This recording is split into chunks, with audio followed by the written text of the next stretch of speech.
తుంగభద్ర నది మీద గేటు కొట్టుకుపోయేటాళ్లకు ఉట్టిగానే పోతున్నాయి నీళ్లు. కలికొచ్చింది కాదు, గంజికొచ్చింది కాదు. వ్యవసాయానికి ఆసరైతాయి అని అనుకున్న నీళ్లు ఉట్టి పుణ్యానికి ఆగమవుతున్నాయి. అందుకనే కూలిపోయిన గేటు కడ ఏదో ఇగమత్ చేస్తుర్రట. గదేందో చూద్దాం పార్రి.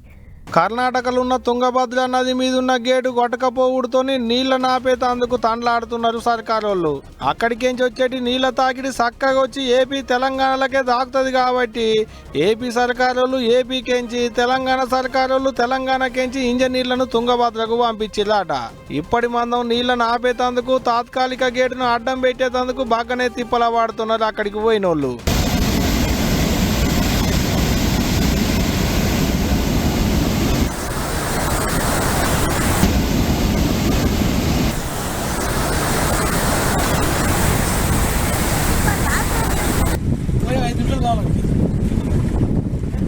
నీళ్లు ఉత్తగా పోకుండా చేసేందుకు వచ్చిన నిపుణుల గుంపు మస్తు తిప్పలవాడుతున్నారు.